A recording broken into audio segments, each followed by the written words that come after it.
This is Bloomberg Law with June Grasso from Bloomberg Radio. The answer is I always abide by the courts, always abide by them, and will appeal. I never did defy a court order. Well, I always abide by the courts, and then I'll have to appeal it. President Trump has said several times that he always obeys court orders, but there's evidence that his administration has not been obeying the courts, even the Supreme Court. And it appears that justices have had enough. Thus, the court issued an emergency order with incredible speed in extraordinary circumstances on Saturday at 1 a.m, within just 8 hours of getting an application, before the government could even file its response, before the Fifth Circuit could issue its decision, and before Justice Samuel Alito could write his dissent. The justices directed the government not to remove a group of Venezuelan detainees from the United States until further order of the court. Only the two most conservative justices dissented. Joining me is constitutional law expert Michael Dorf, a professor at Cornell Law School. Mike, this order in the middle of the night, without waiting for the government's response, without waiting for the Fifth Circuit's decision, and without waiting for Justice Alito to write his dissent, does this show that the justices don't trust the Trump administration to obey their orders? Absolutely. The court had, in an earlier case, said that the government should not remove any of the Venezuelans without first giving them notice and an opportunity to file a habeas corpus petition.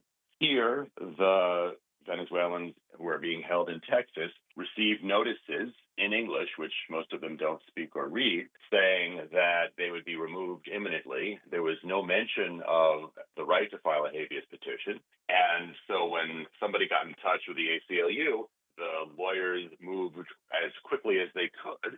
When the federal district judge didn't act within just over 2 hours, they realized that the government might move the case by taking these people out of the country, sending them to El Salvador. And so they went to the Supreme Court seeking emergency relief. And the fact that the justices acted when they did in the middle of the night so quickly without a response, as you say, I think clearly indicates at least 7 justices felt the same way as the lawyers did for these Venezuelans, namely the government couldn't be trusted to abide by the justice's previous command. Do you think things were happening behind the scenes, that they didn't wait for Alito's dissent to be written, which they usually do? By behind the scenes, if you mean, were the justices consulting with one another about whether to release the order and then have a dissent published the next day? I'm sure there was discussion of that. I don't think that's in any way, suspicious, or it's not that unusual if you have something in a truly emergency posture and someone who's going to dissent from the court's disposition needs time to write, then you say, okay, well, write later. There have been occasions when the court as a whole has acted, and then the opinion for the majority comes out a few hours or a few days later because they recognize the need to act quickly.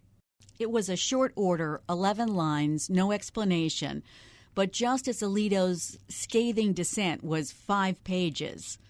He objected to granting unprecedented and legally questionable relief because we had no good reason to think that, under the circumstances, issuing an order at midnight was necessary or appropriate. Does this mean he still believes that the Trump administration is listening to orders of courts? Well, it either means that he believes that or he doesn't care, right? I mean, he might think that whether or not the administration is going to comply, we, meaning the court, have to abide by our procedural rules and dot every I and cross every T. In fact, what he said at the end of his opinion was, or his dissent was, the executive branch needs to comply with the law, but so do we. What he didn't say, of course, was, well, what happens if the executive branch isn't complying with judicial orders? Does that mean, as the majority clearly thought, that you take extraordinary measures? For quite some time now, courts have been listening to DOJ lawyers either not give them answers or just blatantly lie about what's happening. The DOJ lawyers told multiple courts that they didn't intend to deport the migrants on Friday or Saturday. What does this do to the credibility of the DOJ in federal courts? I think it's a serious blow to that credibility. That was already quite weak. There's some evidence that the lawyers who are appearing in court are not fully informed about what the decision makers in the Trump administration plan to do or have done already. So, it's possible to have some sympathy for some of those lawyers, although, of course, when one of the lawyers frankly admitted that, he was soon thereafter removed by Attorney General Bondi. So it's clear that at the highest level of the Justice Department, there is no disagreement with what President Trump and other actors in the administration are doing. So, as I say, you can attribute perhaps some of the statements that turn out to be false by Justice Department lawyers to their ignorance, but, not all of it. President Trump and the administration continue to say that they'll follow court orders, they're obeying court orders, although Trump did complain Monday on being stymied at every turn by the courts and argued that the administration can't hold trial for migrants it plans to deport because it would hold them up too much. So there's still this facade of we're listening to court orders. Yeah, so there's a lot there. First, I think it's inarguable that they are not fully complying with orders of the lower courts. And there is pretty good evidence that they are not complying in good faith with the Supreme Court. So in addition to not giving the Venezuelans the notice to which they are entitled, the administration in the Abrego Garcia case has flatly refused to comply with its obligation said by the Supreme Court to facilitate his return. With respect to the president's claim that, giving these migrants due process would be a too onerous burden, that assumes that what they're entitled to is a kind of full-dress criminal trial. But that's not true. There are statutory guidelines that allow for very much expedited hearings, but they do require some kind of a hearing. You can't just, have people in unmarked vans scooping people up off the street and then shipping them off to a foreign country that's not even their home country when there are, as in Abrego Garcia's case, court orders forbidding that, or as in some of these other cases, no real evidence that they are subject to deportation at this point, right? It's simply not true that you have to have a full-dress trial before you can remove somebody. Now, having said that, President Trump is right that if he were to attempt the kind of mass deportation of everybody in the United States who entered undocumented, that it would be difficult to do that in a timely manner because there are procedures that have to be followed. But he also doesn't have the manpower, he doesn't have the budget to do anything like that anyway. With Abrego Garcia, Trump and other administration officials seem to be making it clear that they have no plans to return him to the United States, and they're instead playing this game of blaming it on the El Salvador president. Yeah, I think that is a game. I think that is in pretty clear defiance of at least the federal district judge's order. Now, you can say that in the earlier case that all that the Supreme Court did was to ask the federal district judge to clarify what she meant by facilitate. But, the court pretty clearly approved of the obligation for facilitation. And, there was a remarkable decision by a unanimous three-judge panel of the Fourth Circuit last week in which Judge J. Harvey Wilkinson III, who's a very conservative appointee of Ronald Reagan, really called the administration to task for doing literally nothing to facilitate Abrego Garcia's return and warned in pretty ominous terms of the potential death of the law here. So, in the face of that, the Trump administration is continuing, nonetheless, to, simply not do anything for Abrego Garcia. And what's so remarkable about this is that, they could say, well, we're going to comply, and then ask the president of El Salvador, hey, can we have Abrego Garcia back? And he might then say, well, no, I'd really rather keep him because, after all, he is an El Salvadoran national. Now, it's true, we sent him back there by mistake, and there was a judicial order forbidding that. But that order doesn't bind the government of El Salvador. But the Trump administration isn't even willing to ask, and they could ask. This wouldn't be good faith compliance, but they could ask while winking, and then they could go back to the judge and say, well, we asked and he said no. But they're not even willing to do that because they see this as a matter of power politics. I mean, until now, the conservatives have been giving Trump narrow procedural wins that have allowed him to, for the most part, run his agenda. Does this mark a turning point in the majority's approach to the administration? I hope so. I have been highly critical of the Roberts Court for some time now for treating Donald Trump as an individual and his administration in their official capacity as normal, right? Treating them the way you would treat any president who, occasionally pushes the edge of the envelope of their authority, but then, when subject to a ruling, complies, which has been true of every Democratic and Republican president, for as long as we can remember, excepting, extraordinary circumstances like Lincoln during the Civil War, something like that. But you see this sort of treating him as normal and thinking about, presidents in general in a lot of circumstances. The one that was sort of most disturbing to me was the immunity ruling last year, in which the court said, well, we don't want to hamstring the president because in the future there might be, sort of tit-for-tat retaliation against former presidents. That could lead to all sorts of trouble. Sort of thinking about the long term and ignoring what is essentially an emergency right in front of them. And I was a little concerned that was what was going on in the last few months as this second Trump administration proved to be much more radical than the first.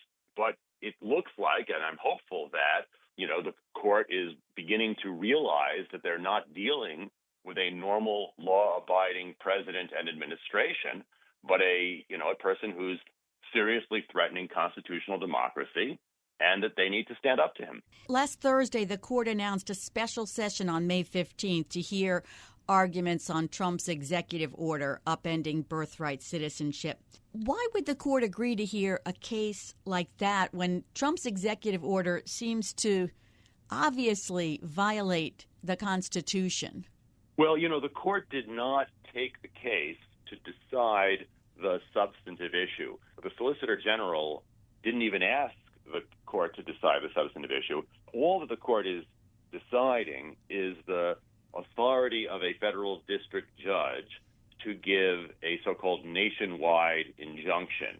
That has been a long-running source of controversy, actually in both Democratic and Republican administrations. It's been frustrating to presidents of either party when a single federal district judge, often selected by the plaintiffs because they know their ideological leanings. You can do a little bit of forum shopping or even judge shopping by deciding where to file. But a single district judge sort of sets nationwide policy, at least for the short run. And so some of the justices have for a long time been concerned about this phenomenon. I think that it's extremely unlikely that the court will, in this case, rule on the birthright citizenship issue as a substantive matter. Now, that doesn't stop the media or actually even President Trump from portraying this as something else entirely. So, as soon as the court announced that it was going to hear argument, Trump said something like, well, this is very misunderstood. That's about slavery, he said. By that, he was referring to the birthright citizenship clause of the 14th Amendment. So he seems to think, or at least he's saying, that this case is about the substance, but it really isn't. This goes along with the Trump administration's misinterpretation of even the Supreme Court ruling on Abrego Garcia. I mean, you heard the Attorney General misinterpret the ruling, and another Trump deputy, Stephen Miller, say that they won that case. So misinterpret is a very generous way to describe it. I would say lie about. I do think that, in the case of Trump himself, it is sometimes misinterpretation. He's not a lawyer. He never admits that he's wrong about anything. And so in his case, there's a kind of combination of ignorance and willfulness. I think some of these other people clearly know better, but they're counting on the, social media and echo chambers and sort of Trump-friendly media to amplify their points without pointing out the way in which they're, just simply lying. It's always great to get your insights, Mike. Thanks so much. That's Professor Michael Dorf of Cornell Law School. Coming up next, foreign students are fighting back in court as the Trump administration revokes visas. I'm June Grasso, and you're listening to Bloomberg. President Donald Trump and his administration are resisting a court order to bring Kilmar Abrego Garcia, who was wrongly deported to El Salvador, back to the U.S., claiming he's a member of the MS-13 gang. They want this man to be brought back into our country where he can be free and to stay as a happily Maryland, they call him the Maryland man. He's a Maryland father. No, this is a violent person. And Trump's border czar, Tom Homan, stands by the deportation of hundreds of Venezuelan and Salvadoran men to the maximum security prison there. I believe removing public safety threats and terrorists, designated terrorists, to that prison, El Salvador. My guest is immigration law expert Leon Fresco, a partner at Holland Knight. We've seen pictures of him with a U.S. senator. Supposedly he's been moved to a different prison. What's happening in his case? Is the government making any move to bring him back? Well, the government is saying that they will never bring him back. And what becomes complicated about that is, what if one day there actually is a court order that orders him to come back? And the way that would materialize would be as follows. You have the district court is engaging in discovery to find out what, when, where, how, who, with regard to compliance to the Supreme Court's order to facilitate the reimportation of Mr. Abrego Garcia back into the United States. The district court doesn't think at the moment that the government has done anything vis-a-vis that, and the government is saying that it's not doing anything vis-a-vis trying to re-import Mr. Abrego Garcia back into the United States. So they actually appealed this determination to the Fourth Circuit. The Fourth Circuit, in a very strongly worded decision by Judge Harvey Wilkinson, the conservative judge, said that he was not going to micromanage the district court and that it was very important that the government actually follow the rule of law here and not try to circumvent the rule of law is what is happening. And so now the government hasn't taken that opinion and tried to appeal it again to the Supreme Court because I think they understand that it would be futile until there's some sort of teeing up as to what facilitation means. The government is currently trying to argue that facilitation means that if Abrego Garcia actually can arrive at a port of entry, that he be readmitted in, knowing that he's not going to be released from a detention facility in El Salvador, so that would not be possible. And, Leon, what's the main legal question going to be in the case? Here's the crux of it. Is the district court, then followed by the appellate court, followed by the Supreme Court, going to rule that Abrego Garcia is in the constructive custody of the United States, meaning that but for the United States paying for Abrego Garcia to be in custody and having this arrangement with El Salvador to keep Abrego Garcia in custody, that he wouldn't be in custody. And so that's going to be the question. And if the court rules that Abrego Garcia is in the constructive custody of the United States, then they will say that he needs to be released from that custody. And by not doing that, the people who do not release him from that custody will be held in contempt of court. And that's where, if the Trump administration doesn't comply with that order, you get to your quote-unquote potential constitutional crisis. We're not there yet, and I think Judge Sinas in the district court in Maryland is doing a very careful job to try to develop the most fulsome record possible of who, what, when, where, so that that determination, when it gets to the Supreme Court, everybody can know every detail about how this arrangement was made with El Salvador, who's paying for it, who's making the decisions, etc. But if those facts are ultimately not shared, then a contempt may happen from not sharing those facts. But that's what this is really going to come down to. Is Abrego Garcia in the constructive custody of the United States? If he's not, then I think it's going to be very hard, because the court is going to say, look, if El Salvador has its own reasons for detaining Abrego Garcia and that's the end of it, it's going to be very hard for a court to do anything about that. But if the court determines that he's in the constructive custody of the United States, then they may hold the people who refuse to release him from that custody in contempt of court. So this is sort of beside the point, but I wanted to get your opinion on this. Do you think that that picture of him sitting there in, everyday clothes with a senator, in a restaurant of some kind, do you think that did more harm than good to his cause? Well, I think the problem is, regardless of what you think about the picture, the truth remains the same, which is he's in detention. And so the question is, how long is he supposed to be in detention for? And what is the reason for his detention? Even if he was deported to El Salvador, if he was walking around El Salvador, presumably that would still be less compelling than the fact that he's actually in detention for the foreseeable future. It's not clear what he's in detention for and how long he's supposed to be in there. And so those are the determinations the courts are going to have to ultimately make, because one of the interesting facts here is it's fair enough for the Trump administration to say, look, even if you send him back, we're going to just send him back again, which would be true because the reason he was given deportation relief in the first place was because he feared gang violence in El Salvador, that actually El Salvador has done a very good job of reducing to a very high extent. And they certainly have shown that they're no longer unwilling or unable or incapable of preventing gang violence in El Salvador. So that reason the government will likely be able to show in a court is no longer valid.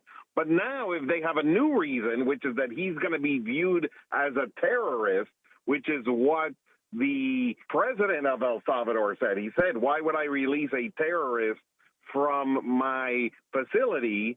Then that will be its own reason for relief from deportation, which would have to then lead the administration to then either send him to a non-El Salvador country or withhold his deportation again. So this is the problem that is being faced by this case. It's presenting all sorts of new challenges literally on a daily basis. So yes, the picture is not helpful as a political matter, but the courts are going to be looking at this prospectively and asking, what is his future in El Salvador if we don't act? And then they will make determinations based off of that. So let's turn now to student visas, because over 1,500 students, foreign students, have had their visas revoked, according to Inside Higher Ed. Why are these visas being revoked? So the visas are being revoked for several reasons. The main and initial reason that was in the news was because the students had participated in violent protests on campus, whether it was pro-Hamas or other violent protests on campus. And so the idea was that those students would have their visas revoked. And when you revoke a visa, all that means in principle is the person is in a limbo where they are actually allowed to stay in the United States, but if they leave, they can't come back. They have to ask for new permission to re-enter, which they won't get, and so they're stuck. And that's normally what happens when a visa is revoked. But what the administration is trying to do now is it's actually trying to say, in addition to revoking your visa, for some segment of these students, and by the way, not all of them are protesters. Some of them will be people who've had arrests for things that college kids get arrested for all the time. So they'll go to a bar and they'll have a drunken disorderly. This is a big one that I'm seeing from many people reaching out to my law practice to actually talk to me. You'll see things like that, like drunken disorderly conduct.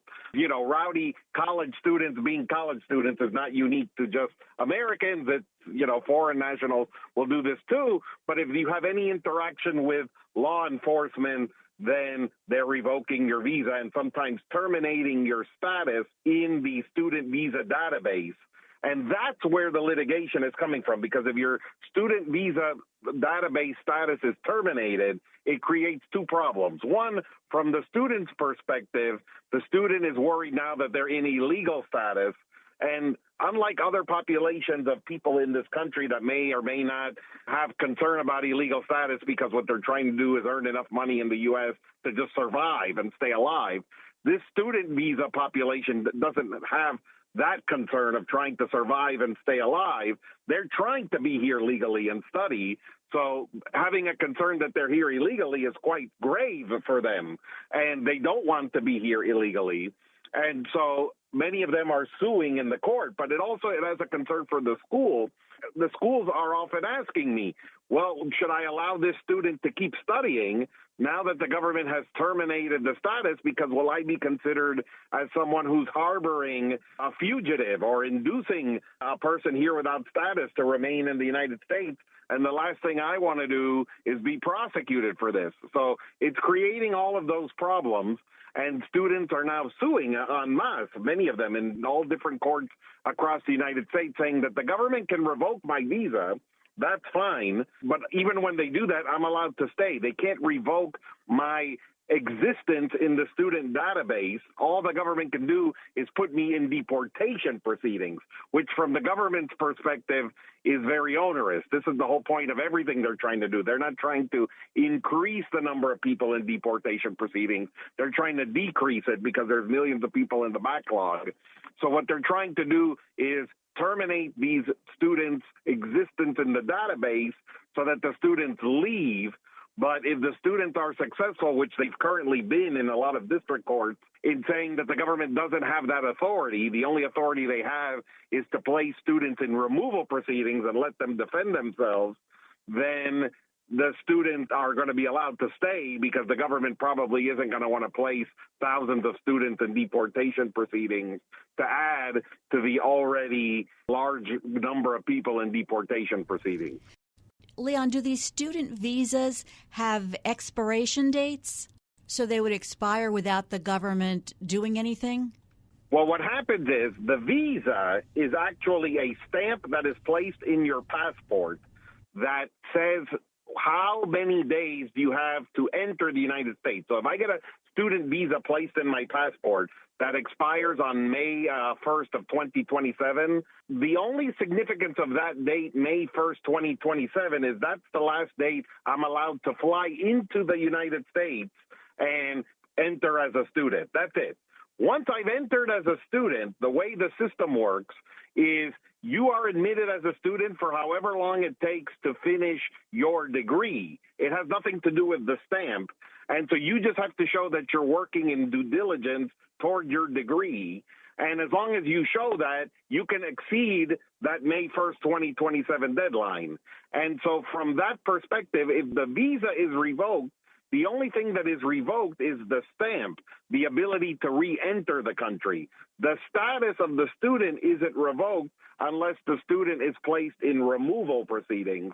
Now, what the government is trying to do is it's trying to get students to leave by saying, we're not going to put you in deportation proceedings. We're going to try this novel move, which is to say that we are terminating you from the student visa database, which means that the school can't allow you to enroll because the school is only by regulation allowed to enroll people who are in the student visa database. And so that's what students are suing about, saying there's nothing in the regulations that mentions this, that allows this, that permits this.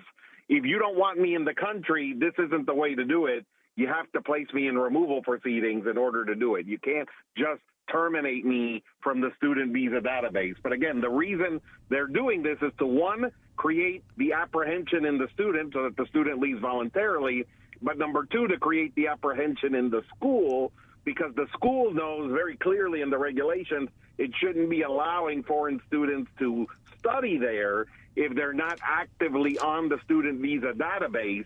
And so the schools are very concerned about the ramifications for them vis-a-vis harboring or inducement of undocumented foreign nationals if they allow those students to remain studying in the school. So let's say you have a student visa and it takes you 15 years to get through school. That's okay. You're allowed to do that within this perspective. You have to take a certain amount of courses per year. And so if you fall under that number of courses you're taking per year, then you're not meeting your student visa status and you can be terminated. But, for instance, I'll give you an example of where 15 years would make sense. There are some students who come in here to study at, let's say, Andover, Exeter, fancy high schools, if you know what I mean. They have these fancy private high schools. So you come on a student visa to study on that, and that student visa expires, let's say, May 1st of 2027. Let's say you never leave. So you finish high school, you get accepted into Harvard, you go to Harvard, you get accepted into Yale Law School, you go to Yale Law School, and then maybe you want to get a PhD in economics. You could have done all of that without getting a new visa. You could have just stayed in America the 15 years and done that. Coming up next on the Bloomberg Law Show, I'll continue this conversation with immigration law expert Leon Fresco of Holland Knight. The Trump administration is moving to fast-track asylum cases. I'm June Grasso, and you're listening to Bloomberg. Let's turn to asylum now and the Trump administration's efforts to fast-track asylum cases. The Executive Office for Immigration Review had more than 4 million pending cases in the last quarter of 2024, including 1.5 million pending asylum cases. How is the Trump administration trying to fast-track these? What is happening is the following. Normally, when you apply for asylum, the way an asylum case gets decided is you go to the court, you testify, you say why you're afraid to be in the country, the government cross-examines you, the judge might ask a few questions, the attorneys will have an argument, and the judge will make a decision. And those cases can take anywhere from 4 hours to 2-3 days, depending on how much intensity there is to the case, how contentious it is, how many witnesses there are, if a translator is needed, because the translator obviously doubles the length of the proceeding because everything needs to be said twice. And so those are very intensive in terms of time. And so you have, like you said, 4 million cases. How do you do all of those cases? Impossible. There's only 365 days in the year, so a judge could only conceivably do, one judge, 365 asylum cases, and let's say at most per year. They don't even get close to that, but I'm just saying as a theoretical, that's if you were the most committed judge who never wanted to go home and keep the immigration court open all day, you could do 365 cases a year. And so obviously we're never going to bring down the dent of the 4 million.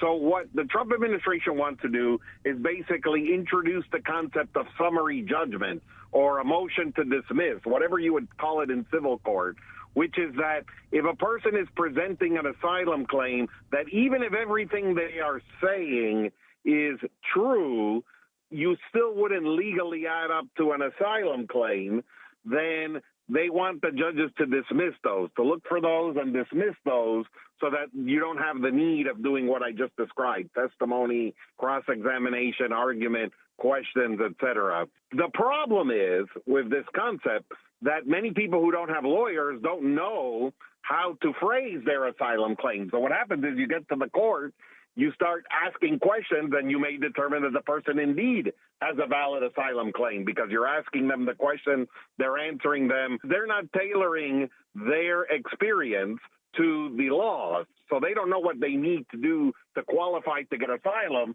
They can only tell you why they're afraid and what happened to them. And so the fear is that if you allow this summary judgment / motion to dismiss concept to enter into immigration court, you may get denials in cases like that. So let's be frank about asylum.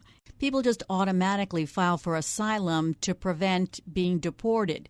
For example, the Trump administration is removing temporary protected status for Venezuelans, Haitians, Cubans, and Nicaraguans. The vast majority are going to automatically file for asylum. I mean, that's why you have so many asylum claims. That's the protective final feature that is the one thing that can delay your deportation for as long as possible is asylum. Now, the problem is it will depend what country you're coming from. If you're from Venezuela, then to make a claim that you fear the dictator, et cetera, becomes a much more complicated case because there is a dictator and you can say you fear the dictator. Whereas if you're from a country that is just economically depressed, then it's perhaps more difficult because then what are you saying is your fear there? And people try to make claims of various natures, but those are always denied, 80%, 85%, 90% denial rates for all of those kinds of asylum cases. And so really it's just going to depend. Many times you'll see if you go on a website called TRAC, TRAC, they actually will list the judges and their grant rates on asylum claims. And you will see that even within courts, because you could say, well, in one court it's different than another because different populations present themselves in different courts. But if you're within the same court, then the judges will see the same types of cases. You'll see that there are courts where there are judges that deny 90% of cases and there are judges that grant 90% of cases. And so from that perspective, it really is sort of a luck of the draw that decides whether you get asylum or not. So putting aside the problem that some migrants may not have attorneys, if the facts are clear, as you said, can an immigration court judge make a decision quickly? Oh, absolutely. No doubt about it. And I think they could. And I think there's a scenario where a motion to dismiss or summary judgment type of scenario is appropriate if you can show that even if everything the person said is true, they don't meet the asylum claim. So, for instance, I'll give you an absurd example, but just to put it out there, let's say somebody said that they were coming from Norway and they are going to be killed in Norway, and it could be 100% true, but the person who's going to kill them is their bookie for gambling debts. Then you have a 100% true claim that you will be killed in Norway, I have no doubt. But that is not a claim that's protected by asylum law because we don't protect people from their bookie for gambling debts. And so that's one that you could dismiss. And if you saw that written somewhere, you could dismiss it. No doubt about it. But the question is, if you're going to set up a situation where that can be abused, and this is always what people worry about, either through the person didn't have counsel, so they couldn't really write the claim with any kind of sophistication, and you need to actually ask them about it. So that's one concern. But secondly, if the denials are just denied, just because that's what they're going to do, is they're going to just deny them en masse and force people to take appeals and force people to go to the courts of appeals just because they want to engender as many orders of removal as possible, that's sort of the larger fear. Now, will that happen? Will that not happen?